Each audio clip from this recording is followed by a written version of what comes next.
লেখার জন্য 8 অক্ষরের দরকার হয়। কি বলেন? যদি বিশ্বাস না হয় সার্চ দিয়ে দেখো, আই লাভ ইউ লেখার জন্য 8 অক্ষরের দরকার হয়। এখন আমাকে ওই যুবকটা ডাক দিয়ে বলতেছে, আমার ওই সাথী ভাই ডাক দিয়ে বলতে, শোন, আমি যদি তার মুখ দিয়ে আই লাভ ইউ বলি আর সে যদি আমার মুখ দিয়ে আই লাভ ইউ বলে, হুজুররা শুনে ফেলবে, তার মা বাবা শুনে ফেলবে, মাই খাইতে পারি। এই জন্য ইশারায় আমি আই লাভ ইউ বলি। আমি বললাম, ইশারায় কেমনে আই লাভ ইউ বলেন? বলে আই লাভ ইউ লেখার জন্য 8 অক্ষরের দরকার হয়। এই জন্য আমি তারে 8 আঙ্গুল দেখাইলাম। মানে আমি তোমার 8, আবার ও আমার 8 আঙ্গুল দেখাইলো, মানে আমিও তোমার আই লাভ ইউ। হ্যাঁ গো, কতখানি বুই না, আমার মাথা গেছে দস্তির হইয়া, হ্যাঁ হয়ে যাওয়ার মতো অবস্থা। আমি বলি, ভাই আর বলতে হবে না, আপনার 8 আঙ্গুল নিয়ে, আপনার আই লাভ ইউ নিয়ে আপনি থাকেন, আমি গেলাম। এই কথা বইলা আমি চলে আসলাম। আমার ভাইয়েরা, কয়েকদিন পর হাফেজে কোরআন হয়ে যাওয়ার পর এবার যখন আলেম হওয়ার জন্য কিতাবখানার মধ্যে ভর্তি হইলাম, ওই কিতাবখানার মধ্যে মাদ্রাসায় ভর্তি হওয়ার পর এবার মাদ্রাসার মধ্যে দেখবেন কিতাবখানার গোলার মধ্যে ওলামায়ে ইকরাম ওস্তাদগণ ছাত্রদেরকে কোরআন শিক্ষা, কোরআনের তরজমা শিখায়, কোরআনের শব্দ টু শব্দ, কোরআনের আয়াত টু আয়াত সবগুলো শব্দ শিখায়। এখন ওস্তাদ আমাদেরকে কিতাবখানার মধ্যে কোরআনুল কারীমের সবগুলো আয়াতের অর্থ শিখায়। আলহামদুলিল্লাহি রাব্বিল আলামিন, সমস্ত প্রশংসা একমাত্র রব্বুল আলামিনের জন্য, সৃষ্টিকর্তার জন্য। আর রহমানির রহিম, যিনি অতি দয়াময় আল্লাহ। মালিকি ইয়াউমিদ্দিন, যিনি বিচার দিনের মালিক আল্লাহ। ওস্তাদ আমাদেরকে কোরআনুল কারীমের সবগুলো আয়াতের তরজমা শিখায়, কিন্তু কোরআনুল কারীমের এই আয়াতগুলো যখন আসে, আলিফ লাম মিম, আলিফ লাম রা, তাহা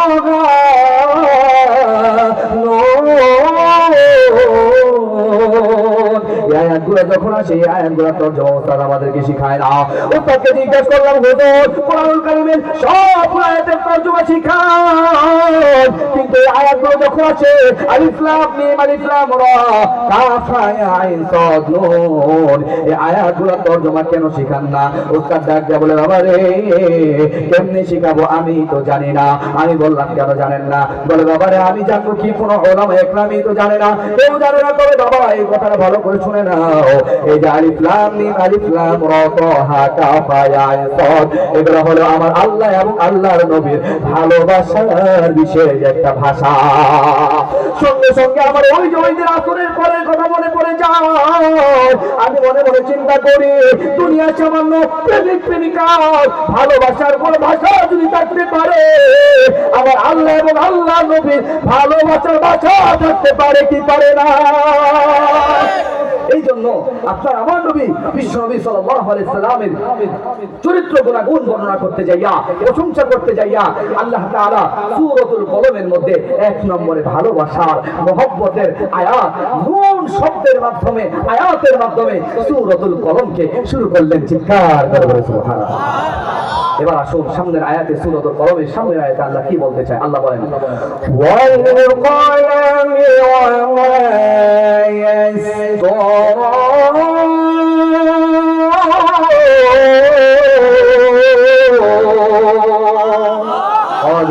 قدري والكمال أنت ربي أنت حسبي ذو الجلال تبي قادر جليل الله جهادار وفرحاني تبي ميرا نگهدار بولے اللہ اکبر۔ আল্লাহ তাআলা আপনার আমার নবী বিশ্বনবী সাল্লাল্লাহু আলাইহি সাল্লামের চরিত্র গুণ বর্ণনা করতে যাইয়া সূরাতুল কলমের মধ্যে আল্লাহ তাআলা দ্বিতীয় আয়াতের মধ্যে বলেন, ওয়াল কলামি ওয়া মা ইয়াসতুরুন। আল্লাহ তাআলা কসম কাটেন, কলমের কসম কেটে কেটে আপনার আমার নবীর প্রশংসা করে। এখন আল্লাহ তাআলা আপনার আমার নবীর চরিত্র গুণ বর্ণনা করতে যাইয়া কলমের কসম কেন কাটে বা কসম কেন কাটে?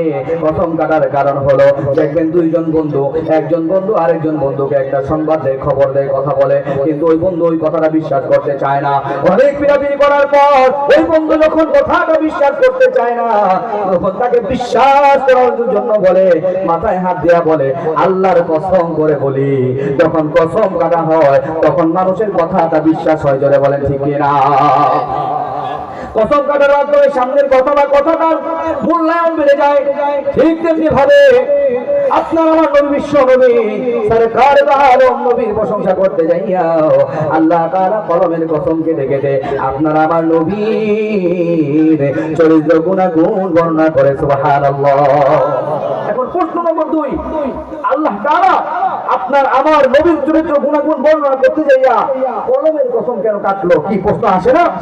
আল্লাহ তাআলা তো আপনার আমার নবী বিশ্বনবীর চরিত্র গুণাগুণ বর্ণনা করতে যাইয়া পাহাড়ের কসম কাটতে পারতো, চাঁদের কসম কাটতে পারতো, সূর্যের কসম কাটতে পারতো, স্বর্ণের কসম কাটতে পারতো, হীরার কসম কাটতে পারতো, কিন্তু আমার আল্লাহ আপনার আমার নবী বিশ্বনবীর চরিত্র গুণাগুণ বর্ণনা করতে যাইয়া স্বর্ণের কসম কাটলেন না, হীরার কসম কাটলেন না, চাঁদের কসম কাটলেন না, সূর্যের কসম কাটলেন না।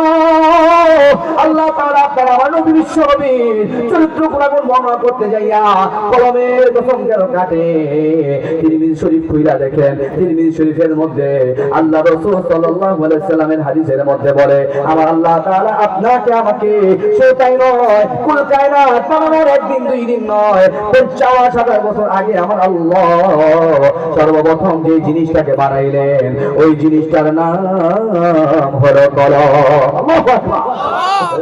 তিরমিজি শরীফের মধ্যে আছে এবং তাফসীরের কিতাব তাফসীরে বাখশানির মধ্যেও এই কথাটা আছে যে আল্লাহ তাআলা আসমান জমিন কুল কায়নাত বানানোর 50,000 বছর আগে আল্লাহ কলম সৃষ্টি করলেন, আর ওই কলমকে আল্লাহ বললেন যে কলম তুমি আসমান জমিন কুল কায়নাতের ভাগ্য লেখো, তোমাকে ভাগ্য লেখার জন্য বানাইলাম। জোরে বলি সুবহানাল্লাহ। এইজন্য সূরাতুল কলমের মধ্যে আমার আল্লাহ তাআলা আল্লাহ নবী সাল্লাল্লাহু আলাইহি সাল্লামের চরিত্র গুণাগুণ বর্ণনা করতে যাইয়া আল্লাহ তাআলা কলমের কসম কেটে কেটে আপনার আমার নবীর চরিত্র গুণাগুণ বর্ণনা করে চিৎকার করে বলে সুবহানাল্লাহ। এবার আসুন সূরাতুল কলমের 3 নম্বর আয়াতে আমার আল্লাহ কি বলতেছে, আমরা সামনের দিকে আগাই। আল্লাহ তাআলা সূরাতুল কলমের এর পরের আয়াতের মধ্যে বলতেছেন, মা আনতা বিনিআমাতি রাব্বিকা বিমাজনুন।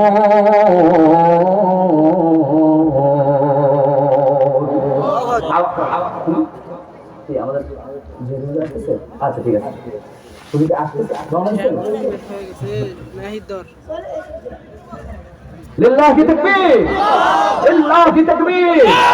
আল কোরআনের আলো, প্রধান বক্তার আগমন, জিহাদি হুজুরের আগমন, লিল্লাহি তাকবীর।